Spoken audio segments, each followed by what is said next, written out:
So, I've been spending a lot of time reading and following the various things that are happening in the United States over the past couple of months related to the economy, tariffs, bonds, currency, and more. Gold is having this crazy bull run, and how treasuries are no longer viewed as a safe haven asset.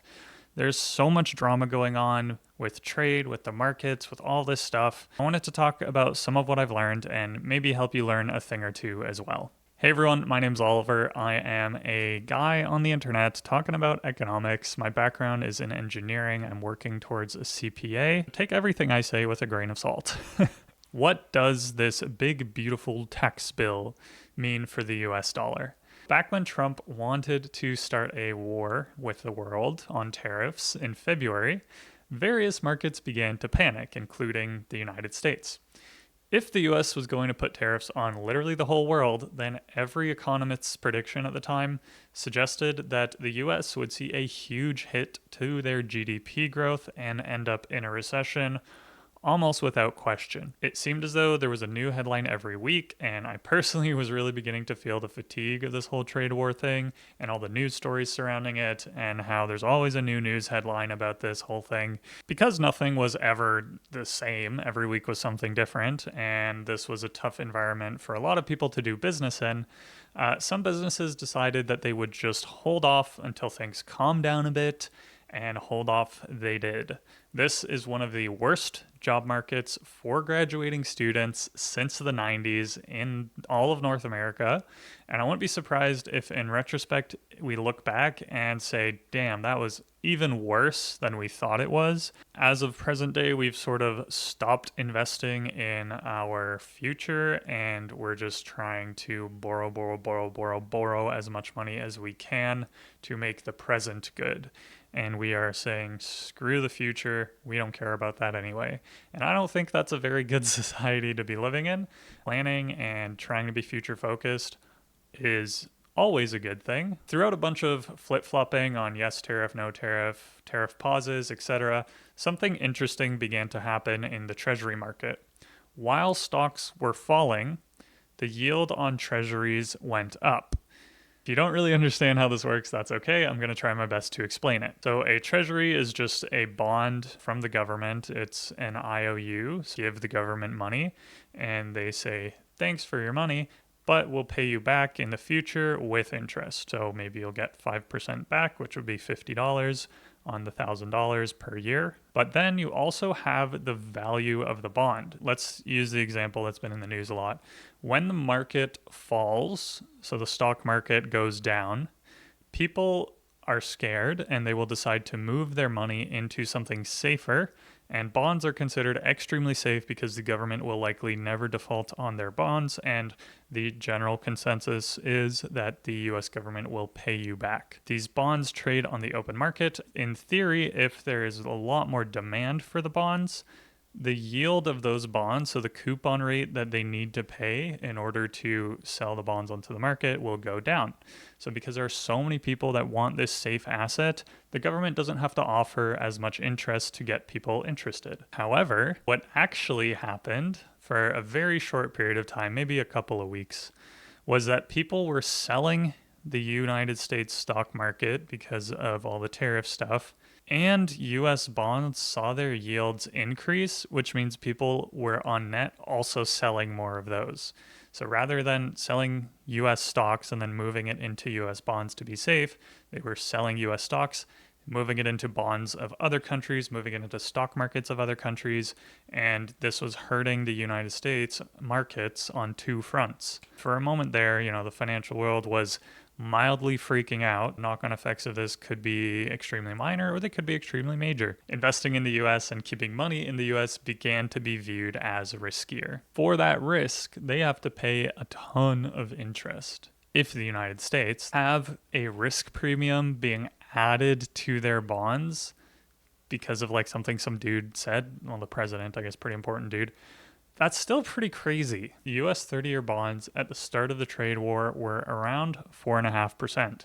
A few months later, they had climbed to almost 5%. This is following that trend that I was talking about how people did not want to buy the bonds, so they had to pay more. As of writing, bonds have lowered a little bit to 4.82%. I think I wrote this about a month ago. And the stock market has recovered to hit new all-time highs. So all of this whole bond fiasco, yada yada, was a little bit overblown. And Wall Street came up with a great name for what to call this.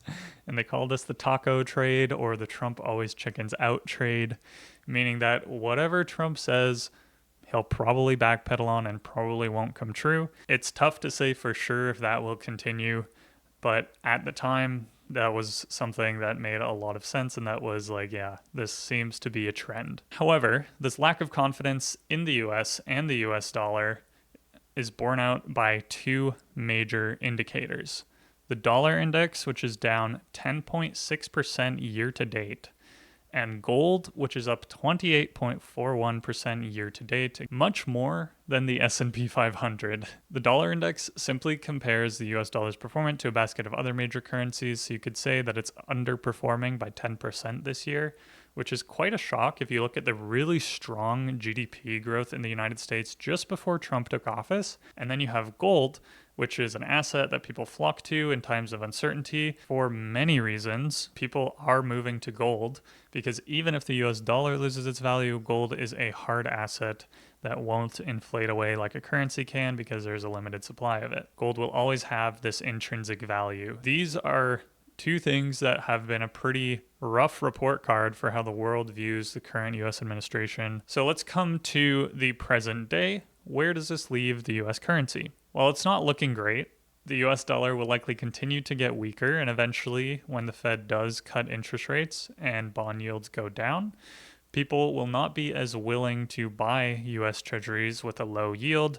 So in theory, the demand for the currency will also drop, and the revisions and cuts to GDP forecasts should, in theory, also hurt the US dollar because the economy isn't completely outpacing the rest of the world like it was in recent times. However, there are some caveats. In Canada, and you can extrapolate this to various other nations, we are 100% heading for a recession.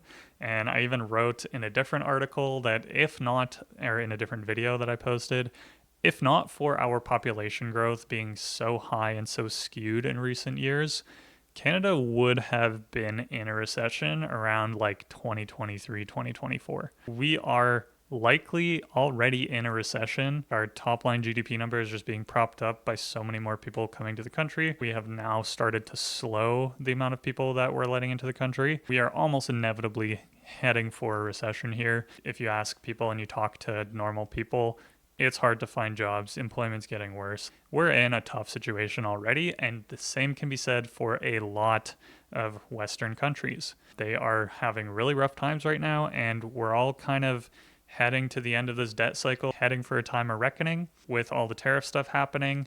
There were so many issues kind of already starting to pile on, but now that we have all these extra issues to deal with, it's going to be a long and painful a little while here as people try to figure out their various economies and try to improve them. You know, it's going to be a tough time going forward. Here in Canada, our interest rates are lower than the United States. Our central bank set the interest rates to around 2.5% or so. Our oil prices are relatively low and they're not really expected to rise dramatically. Economic growth continues to be slow. Even though the US might be shooting itself in the foot, Canada's economy is simply not as strong and was not starting from as strong of a point as the US economy was. However, US to Canada exchange rate has come down from $1.45 to $1.35. Possible that $1.30 is in the cards at some point. If we get literally anywhere in the 120s or like low 130s, I think it's probably a reasonable time to purchase some US dollars because in the long term, I still believe that no country will really be able to dethrone the US dollar as the world's currency. And I read this really great report by Lynn Alden. I've probably mentioned it before, but she wrote this super interesting piece talking about all of the benefits that the US has being the world's currency and how that will help them keep their debt train going and keep them alive for a little bit longer and give them more runway than other countries might have. I don't believe that anyone will be able to dethrone the US dollar, and I believe that capital, brains, and great value generating companies will continue to be born in the US. The US will continue to concentrate global asset growth, barring the US empire falling completely through like a nuclear war or something, in which case we have bigger problems. I don't think there is much else that can dethrone the US from its current position, at least not on the basis of like competitive merits. It is going to take years and years and years to topple the US. It's possible that over a multiple decade time horizon, that they do get defeated and other countries start to develop their own technologies in competition with the US that are able to have the same global impact that the US has had in recent history. Geographically and so many other things, the US just has this insane level of dominance that is really effectively impossible to compete with because of how much influence they have over the entire world. They can always continue to shoot themselves in the foot, and you never know where that might lead. Now we get into something that might cause the US dollar to be a little bit more of a headache in the short to medium term, and that is this big, beautiful bill that was just passed in the US. This bill effectively adds $3.3 trillion to the US deficit. Total debt of the US right now is currently sitting at around 100% of GDP. And with this new bill, it's likely going to send that much higher to 120 or 130% of GDP over the next 10 years. The interest payments on the US debt, this is crazy, are right now about 13% of the government's budget. 13% is crazy. Like, 13% of all of the money that you're spending, which a lot of it is debt anyway, goes towards just paying off your debt is insane. Lighting 13% of your money on fire is insane. And this will likely increase because all this new debt is going to be issued at a higher interest rate than a lot of the long-term debt was, because for the longest time, probably like 10, 15 years right before 2020, interest rates were sitting extremely low, and right now they're higher than they were back then. At that time, a ton of debt was issued, and now they have to refinance a lot of that debt. I created an analogy here which I thought was quite interesting. If you think of this from a household's perspective, if you're paying, let's just round to 15% of your monthly income just to service your debts, you're likely going to spend a lot less on discretionary items. You're going to buy less luxury items. You're going to save less money for the future. In the case of the government, what this means, less spending on social services, less spending on infrastructure, roads get worse, transit gets worse, although I'm not sure how that's possible in the US. Everything gets a little bit worse for a lot of people. As you're squeezing the amount of money that you have to spend on everything else except debt, a lot of services and things will go away. That is problematic, and a lot of investments will have to go away, and a lot of things that give the competitive edge that the US has will have to either go away or they will have to continue to just print money, and then who knows what will happen.